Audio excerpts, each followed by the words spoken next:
My name is Maurice Thompson. I'm with Verizon. I'm a part of our Verizon Partner Program. In particular, I lead the Innovation Partner segment, so great tie-in to what we're here to talk about today. In the next 4.5 hours, I'm going to walk you through all the details that you need to know in order to become a Verizon partner. So many of you are laughing, but the doors will be locking soon, so please enjoy the ride with us.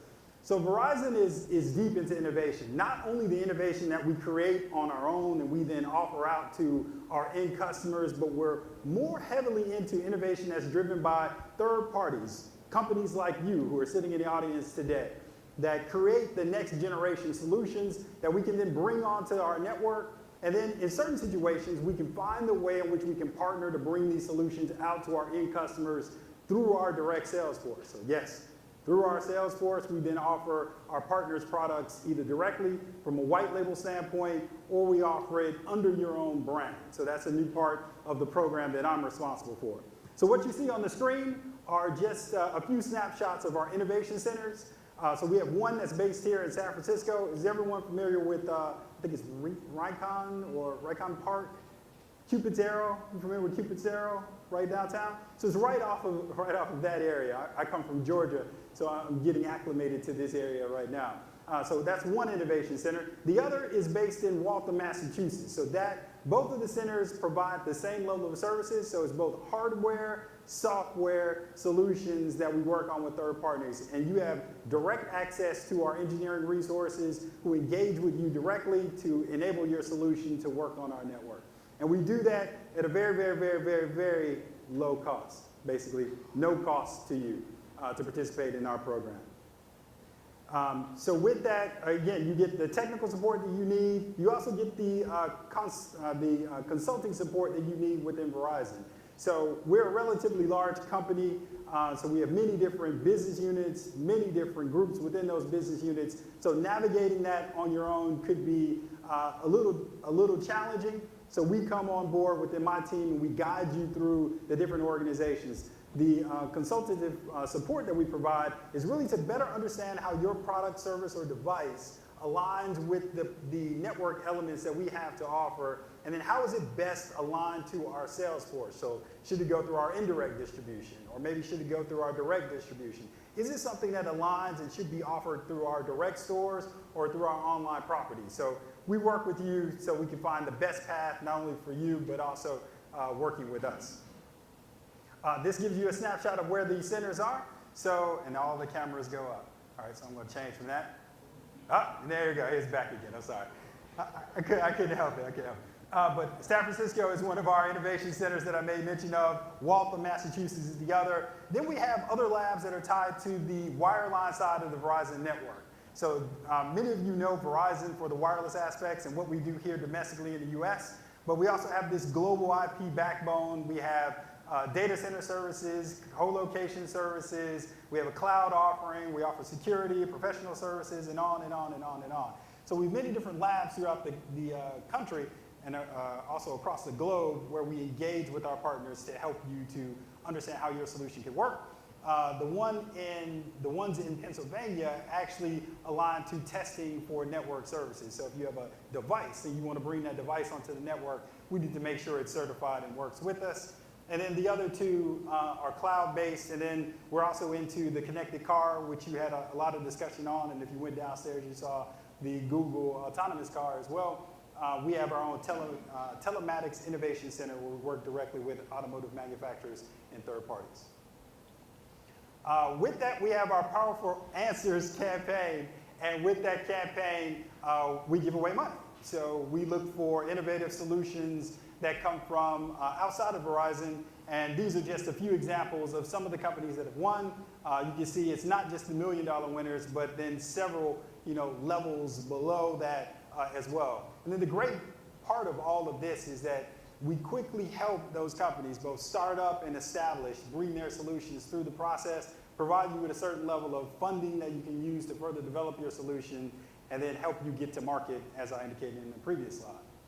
And then with that, where are we going next? The top icons that you see are the focus areas for our Powerful Answers campaign. So education, healthcare, sustainability, and transportation. So we're looking for those solutions right now.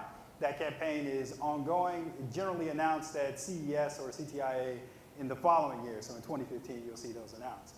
And the areas below, those are areas that we look for as a part of our partner program that, again, span across the entire business. And I'm looking for partners and solutions for those. So SDN in this case is software-defined network elements, machine-to-machine, wearables, cloud, SaaS applications to complement our cloud offerings are all the areas that we look for. And that's how we came upon working directly with our partner that we have here today. So what I'm going to do is turn it over. Thanks, Maurice. To Suman? Yeah, thank you.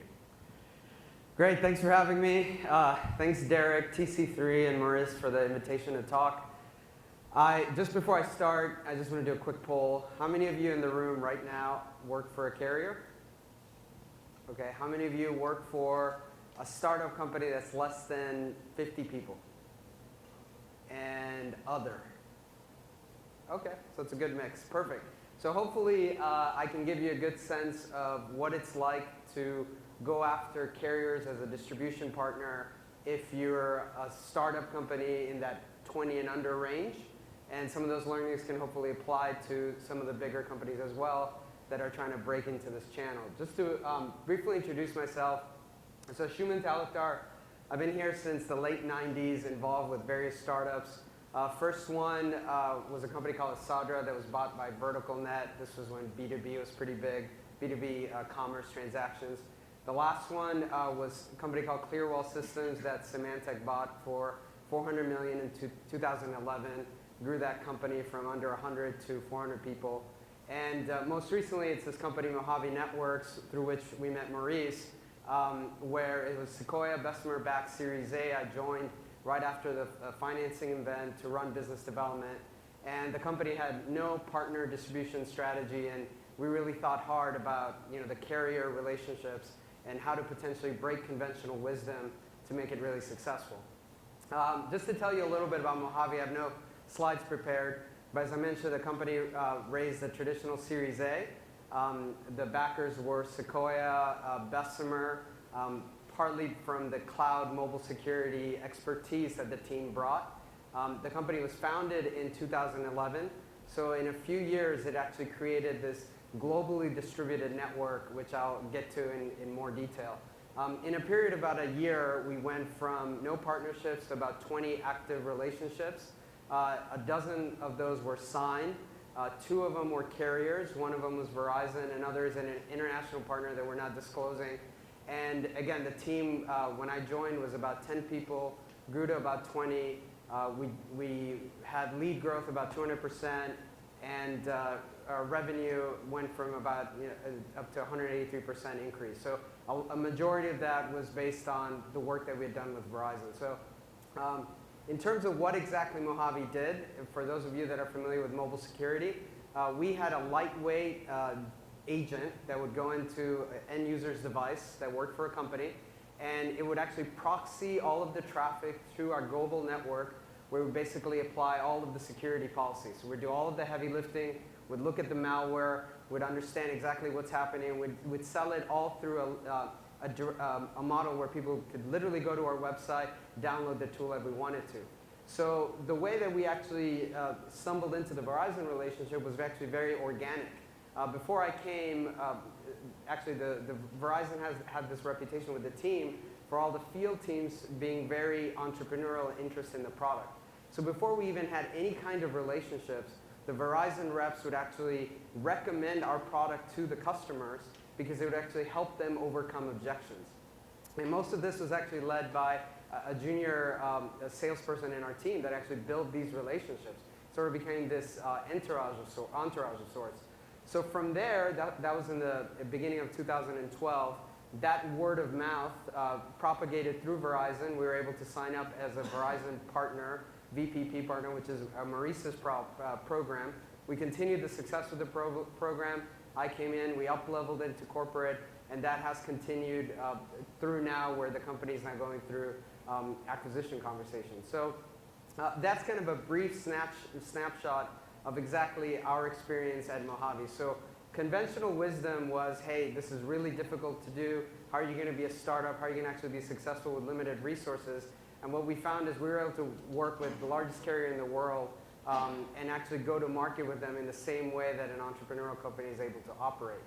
So I wanted to distill in the minute that I've left to my top 10 lessons learned, and I think hopefully these can be very practical for those of you that are either in the same situation or are looking to do something with carriers.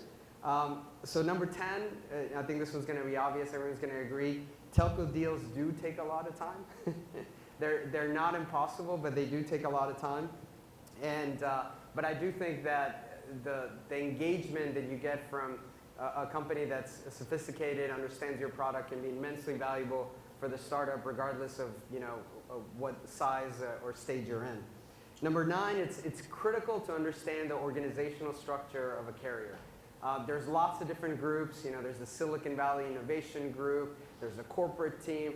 And I think as you're going into it clean slate, it's really worth taking the time to map out that organization, understand who are the folks that you need to talk to, who are exactly going to be your champions to help you push the deal forward.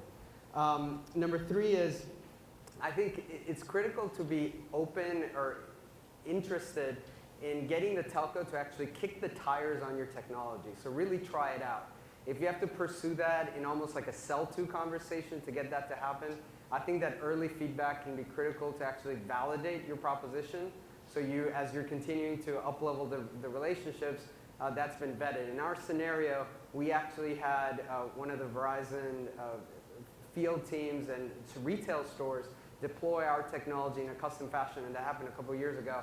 And that was a critical reference throughout the entire process. Number 4, and this goes more to the relationship that we carved out in Latin America, don't underestimate the cost of localization. It's not just an issue of translation. It's not just an issue of like taking the words and changing the characters or whatever. You have to understand how your product fits in that market, and it's critical to work with the carrier to do that right, and that takes time and resources. Almost there halfway. Number 5, it's basically the investors are always going to underestimate kind of the value of this relationship, partly from the conventional wisdom. And I think it's very important early on to educate everyone around you on the potential value. So, the previous team had a chart on the revenue growth. I think that's great. Strategic points. I think it's critical to get that buy-in to get people to support you versus other distribution channels. This point, I think it's pretty critical. It's very different a different process to cut the deal with the carrier versus actually work it so it's generating revenue. I think that's probably common sense, but when you're an emerging company, everyone's there's no real boundaries in terms of the work you're doing, but it's also important to realize that those two processes are very different, and you should be ready to transition from one to the other as you're finding your partners to work with. 4 more and I'm done. References are critical. So the better references you can have from a sales perspective, customer logos, et cetera, that only makes your conversations with the carriers easier because they understand their path to dollars. The venture arms, I think a lot of the carriers have different venture groups. I think those are great. I think we should engage with them, have conversations with them. They're super helpful. Highly sophisticated group that gives you great feedback. But from my experiences, that should be in parallel with conversations that you're having with the rest of the organization, because it's kind of a grassroots building effort that you're building out for your company. And then number 9 is basically, be completely open and transparent about, where your startup is, where your company is. Obviously, in Maurice's team's case, they're working with companies that have, $100 million in revenue, $50 million in revenue, and we're coming in as a Series A startup. We're like, hey, do we want to really tell them our financials? I mean, those types of things are very kind of big decisions early on, but the more transparent you can be, the more successful it makes you moving forward. And then the last point is, this is critical, and I think this is a basic business development principle. It's all about the people. You have to find great people to work with in the organization that believe in you, that you can trust. And make your champion successful, and that's what's going to drive the deal to completion and also moving forward. So that's all that I prepared. Look forward to any questions.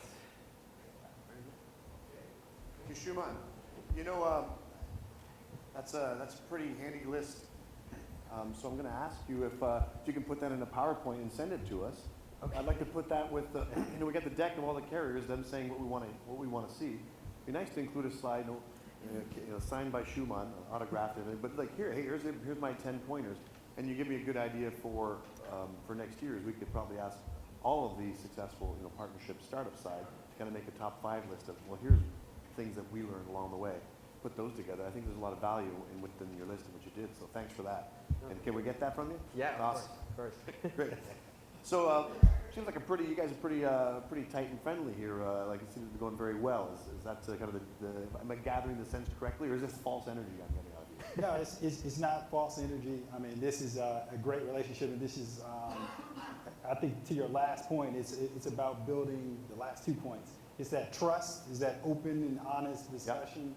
Yep. So from our side, I mean, we're quite direct in terms of what we can and we can't do. Yep. So we don't want to set false expectations to lead you down the wrong path. Right. And then the rest is about building a relationship, and then the success really, helps to drive that further. It's kind of pays over a lot of the mistakes that that telecoms made early on. Not that Silicon Valley didn't make mistakes, exactly on the other side, but in the conversation or the meeting of these two sides, I don't think telecoms set expectations very well on the speed of the process that they were going to deliver.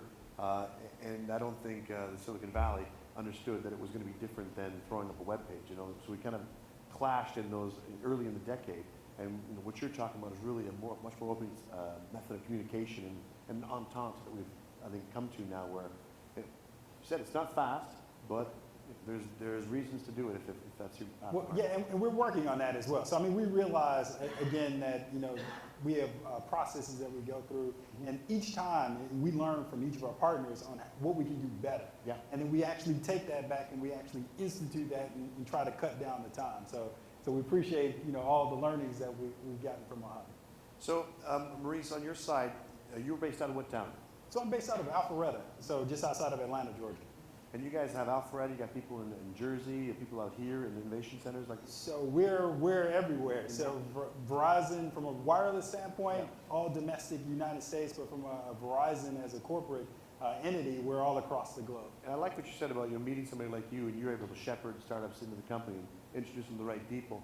Do you also help them get to that fast no that Luis was talking about from Sprint, or is it kind of like, what happens if it's not working out? So if it's not working, I mean, that's our entire intent. Again, I'm not looking to string you along in the process. We'd rather get to this is what we can do, this is what we can't do, and if we can find and meet in the middle somewhere, then let's proceed forward. If not, then I understand.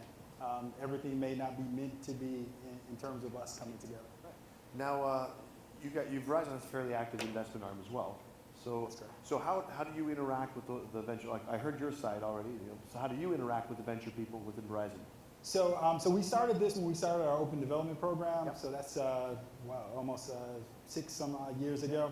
So we work directly with our venture capital group. So it's Verizon Capital, the capital arm of our company, and we go out and we engage with them directly. So I understand where they're looking, what they're interested in, and then what do they need to do the vetting of the companies. Yep. And then I take that, and when I sit down with my partners, I say, okay, are you looking for additional investment from like a carrier, from a Verizon? Yep. If so, these are the areas that we need to address. These are the items we're going to need to socialize out.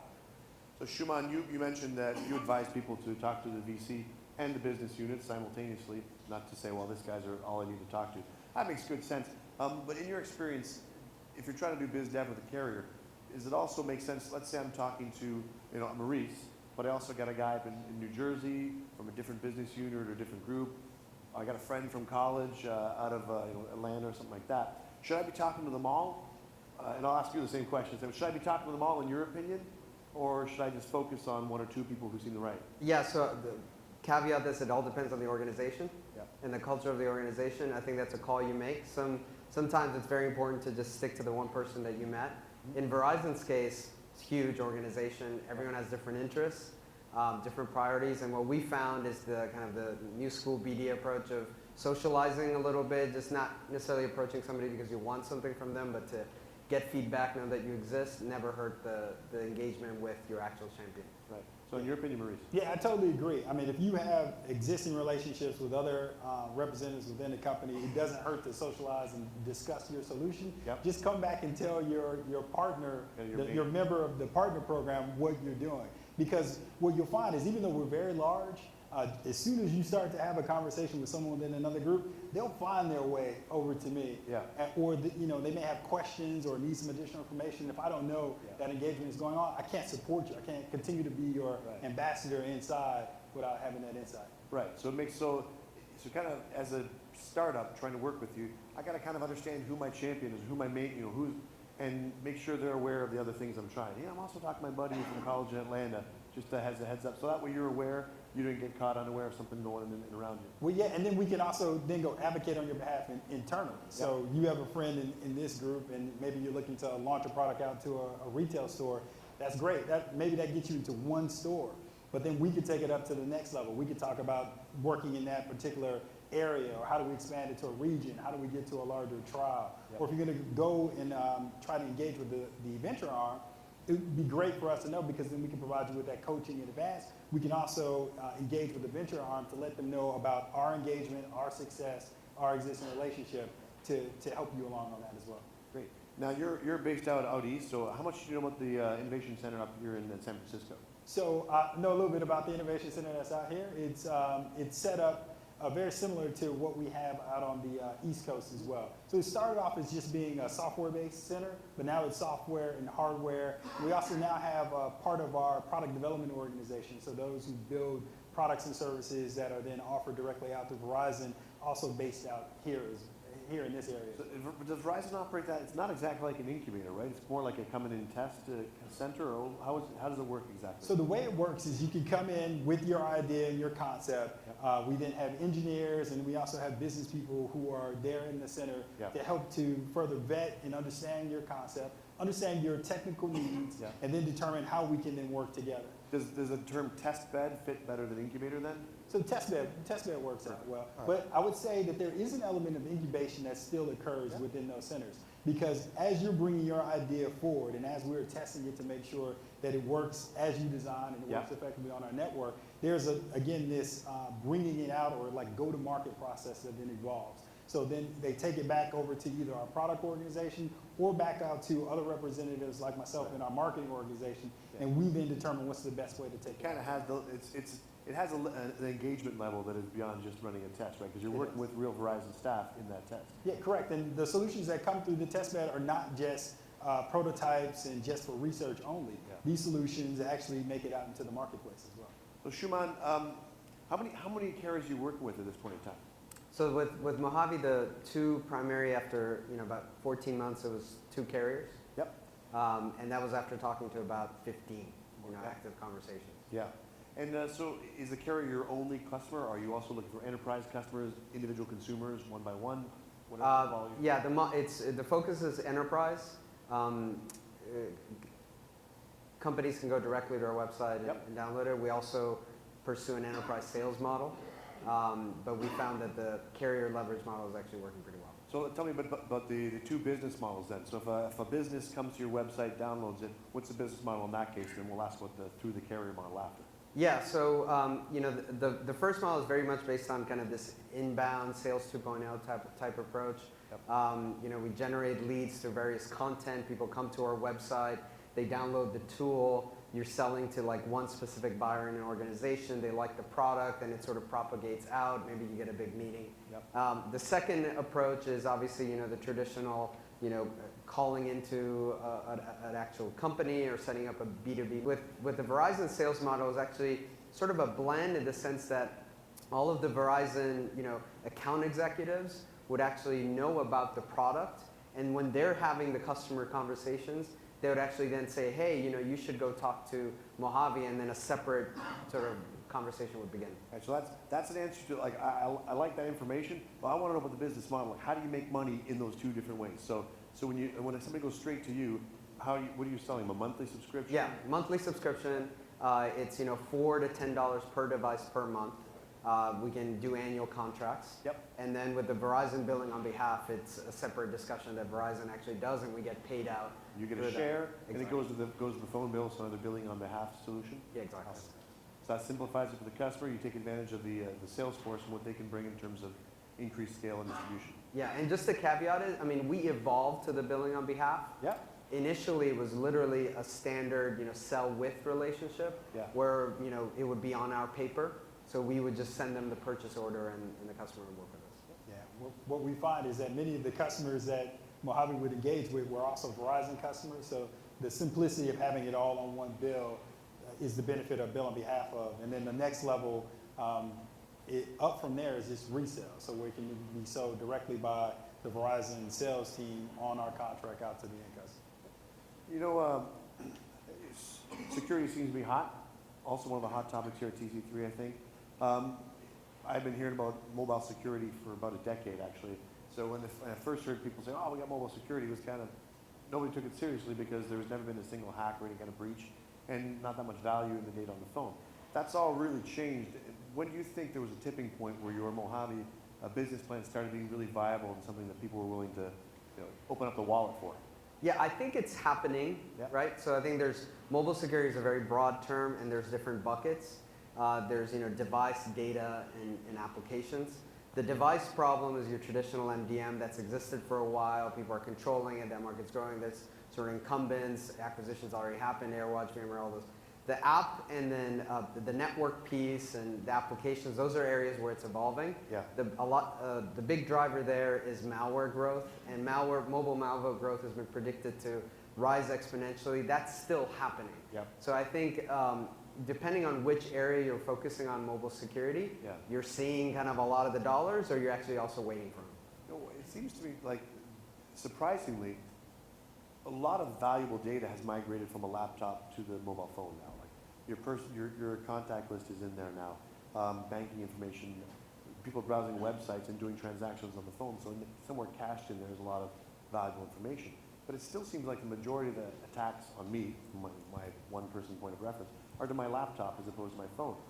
Why is that? And maybe there's some built-in security with the telco's networks and stuff, but why has my phone been relatively unattacked versus my desktop? Any thoughts?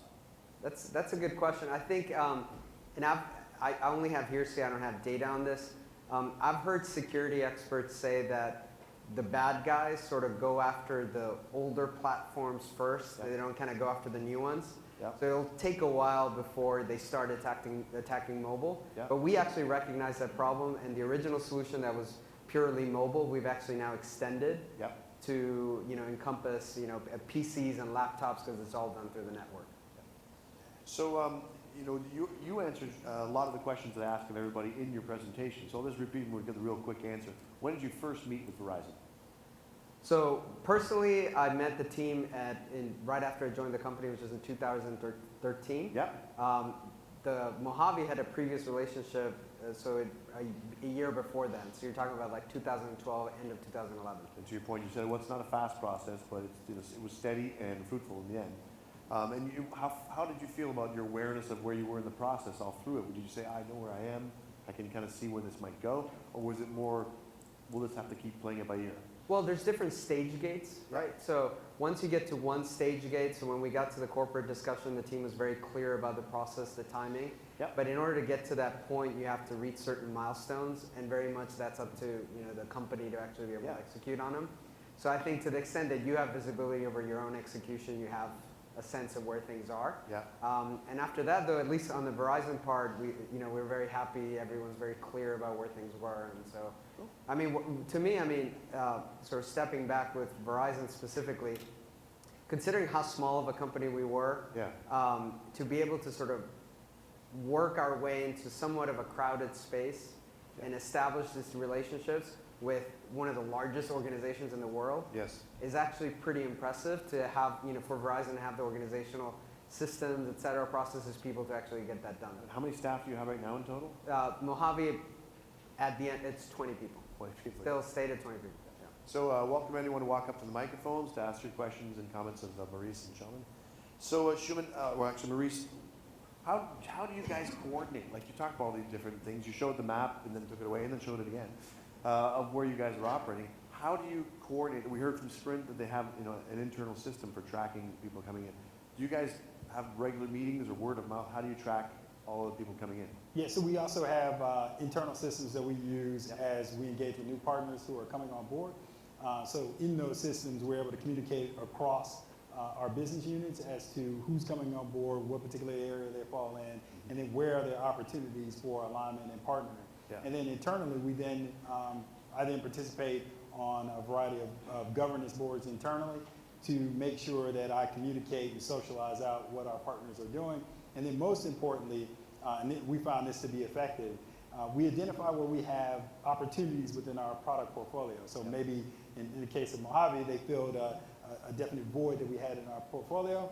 So we're able to insert Mojave in, and in that way it fits into the normal cadence and process that we go through to launch a new product or service. So we can then extend them out, leveraging our existing processes. And it's true too that way back, if a carrier is not organized and systematic in their approach, you can burn a tremendous amount of cycles having the same company be let's a hypothetical not good partner or not good technology, knock on the door in Atlanta, burn some cycles there, do the same thing in 10 other places around the country, where you keep reevaluating the same company. So is this system what you use to kind of avoid looking at the same rejected ideas? Well, we use it so for two main purposes. Number one, we created it as we started to, or as we then centralized the partner program into one organization. So to your point, right. We literally had across each business unit an individual partner program that was being operated, different parameters, different guidelines, different objectives. So over the last 2 years, we brought that all together into one program. Yeah. And then we have this system across the board. And I look at it not necessarily in the way that you laid it out, but more so that we can enable the partners to be successful. Yep. And we can get the partners through the process as rapidly as we can so we can get to market.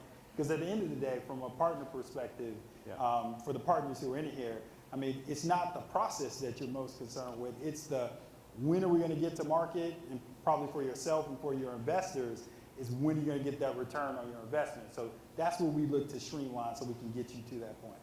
Great. So let's take the question from the right-hand microphone. Question in the context of features. So obviously Mojave Networks went to the Verizon with the minimal viable product.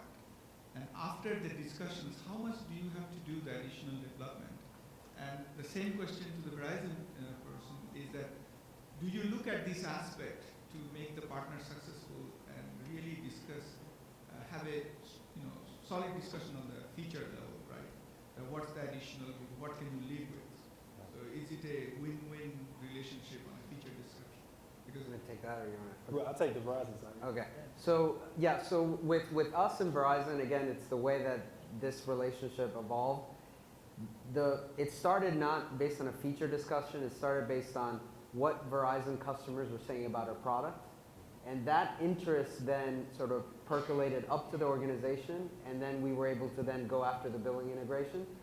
With other carrier relationships, it started the way that you're saying, where we went to them and we say, hey, these are the 5 things that we have with ABC. And they're like, oh, we want Z. And so with Verizon specifically, one of the benefits were that because it started with this actual customer engagement, we didn't actually have to get into that, Feature discussion. expectation to begin with. Exactly. Maurice, on that one? Yeah, so from the Verizon perspective, yes, we do get into the features of the product, in particular if it's within or part of the portfolio where we may have a similar solution or look to offer a solution, just so that we can then understand how this can be best positioned in the marketplace. And then to make it clear, I'm separate from the Verizon product team and the product portfolio, so any ideas and concepts that come in through our partner program, I don't extend to our product organization. We're firewalled off, so that if you share something with me, you won't find 2 weeks from now a Verizon product branded with all of your ideas and concepts integrated into them. And so it works, it's actually quite beneficial, so that, again, when I identify those gaps, so product comes in and it clearly fits into a gap within the portfolio, the product teams are more eager to embrace it at that point in time, because it's something that they immediately need and they can get out to customers. And then having real customers demand the product also helps to, I would say, hopefully expedite that process, because we want to get the solution out into the marketplace to satisfy our mutual customer. Thank you very much. Thank you for the We'll question. take one on this microphone. So this is for Suman. So in the business model where you're deploying the service on behalf of Verizon, who's operating the service and who are operating the data centers? Is it you or is it Verizon? Yeah, no, that's a great question, great distinction. So what was unique about Mojave is we had a cloud service, right? So it's 100% cloud service that was actually sitting on hosted data centers around the world. So we're in every continent, didn't matter what country you were in, you'd be able to route the traffic into our network. So when we did the partnership with Verizon, it was just, we were already there. We were operating in the US, we're using our data centers as a cloud service, so it just plugged into the standard way that Verizon would do business. That said, when we had the partnering discussions, questions came up about, hey, how could we leverage, Terramark or the other infrastructure assets that Verizon has? And so those things, became more apparent as we got deeper and deeper into the partnership. But that's one of the key learnings for me from a cloud deployment perspective is once you have these products that are cloud-based, the customer can access directly. Working with the carrier is actually a really nice fit if it's complementary in their portfolio. Interesting. Sure, go ahead. And actually, before you ask it, I'll just invite everybody, if you have one more question, you step up on the mic. We can take one more after that. Otherwise, this will be the last question. One quick question for Maurice. So in light of that, was Verizon okay with the traffic traveling outside of Verizon's network, your customers' traffic? The customer's traffic rises right outside of the network? Yeah, it looks like it would be outside Verizon. Yeah, it operated outside of the network. So that led to the discussions about how do we then bring it onto the network? How do we then leverage our cloud assets? How do we then look to introduce some of the other services on top of that? So yes, from It's been migrated on the Verizon cloud now? Or? so that's part of the, yeah. That was the next, but it wasn't necessarily a requirement. Yeah, so what we do is we meet you where you are. So if you're not on the Verizon network, the product fits and complements our overall product portfolio, and we can take it out to market and we can be mutually successful. That's the way in which we start. The way in which we grow the relationship is exactly as you stated. We then look to assets that we have available. How do we extend them to you? How do we enable you to best leverage them as a part of your overall offering? In particular, as we're looking to then represent it through our sales force out to the end customer. So it's not a hard requirement. It's just an evolution of the relationship over time. Thank you. You're welcome. Maurice, Suman, thanks a lot for having a conversation with us. All right, thank you. Thank you.